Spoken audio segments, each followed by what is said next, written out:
ভাইজান ও Indian secular front অর্থাৎ ISF এর সমস্ত রকম খবর সবার আগে দেখার জন্য আমাদের এই সানায়া টিভি চ্যানেলটিকে সাবস্ক্রাইব করে পাশে থাকুন।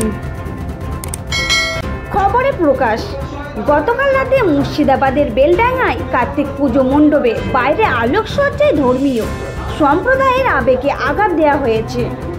এই অভিযোগে প্রতিবাদ করতে আসা মুসলমান সম্প্রদায়ের কিছু মানুষের ওপর পুলিশ নির্বিচারে লাঠিচার্জ করে বলে এলাকার মানুষের অভিযোগ।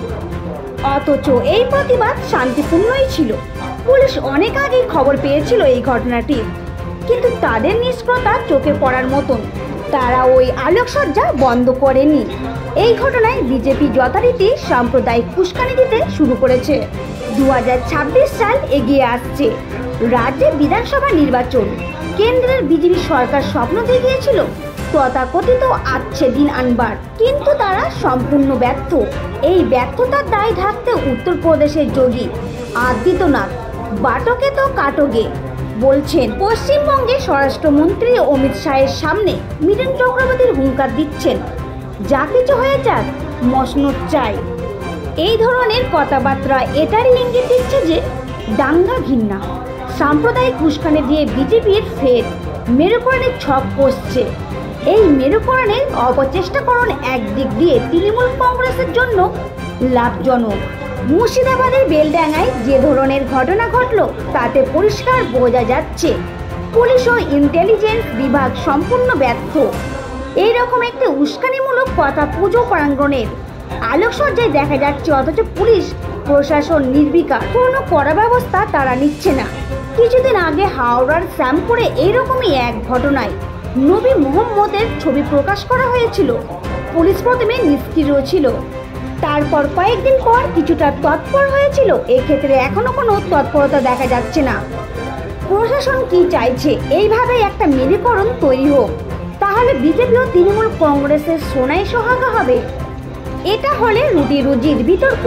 মুর্শিদাবাদের পরিযায়ী শ্রমিকদের সমস্যা, সেখানকার রাজমিস্ত্রিদের সমস্যাগুলি নিয়ে আলোচনা হবে না।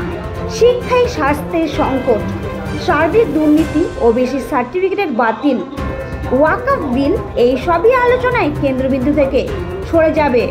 শুধু সেকুলার কমিউনাল বাইনারি করে ভোটের ফায়দা তোলার প্রচেষ্টা। অল ইন্ডিয়া সেকুলার ফ্রন্ট এই ধরনের বাইনারিকে সমার্থক বিরোধিতা করছে। কেন্দ্রীয় স্বরাষ্ট্রমন্ত্রীর সামনে মিঠুন চক্রবর্তী ঘৃণা ছড়াচ্ছেন, অথচ রাজ্যের পুলিশ প্রশাসন নির্বিকার, কোনো সুমোটো পদক্ষেপ নিতে পারছে না। আসলে বিজেপির কাজই হচ্ছে এই ধরনের ঘৃণার রাজনীতি করে মানুষকে ভাগ করা। তারা সামাজিক ন্যায়ের রাজনীতির কথা বলবে না মানুষের রুটি রুজির কথা। একই নৌকায় পা দিচ্ছে তৃণমূল কংগ্রেস। আগামী দিনে তাই বাংলার মানুষকে সতর্ক থাকতে হবে। বাংলার হিন্দু, মুসলমান, শিখ, খ্রিস্টান সবাইকে ঐক্যবদ্ধ হয়ে এই বাইনারি রাজনীতিকে ত্যাগ করতে হবে। এই ঘৃণ্য রাজনৈতিক কারবারিরা আমাদের সামাজিক ঐক্য বিনাশকে ভেঙে দিতে চাইছে, এটা রোকা দরকার। আইএসএফ বেলডাঙ্গার ঘটনার কঠোরভাবে নিন্দা করছে। পুলিশ প্রশাসনের কাছে আমাদের দাবি, অবিলম্বে এই ঘটনায় জড়িতদের গ্রেপ্তার করে কঠোর শাস্তি দিতে হবে। আল্লাহর নামে যারা কুচ্ছিকর মন্তব্য করেছে তাদের কোনো ছাড় দেওয়া যাবে না। আর যেন এই ধরনের অনিভিপ্রেত ঘটনা না ঘটে সেই ব্যাপারে পুলিশ প্রশাসনকে কড়া পদক্ষেপ গ্রহণ করতে হবে।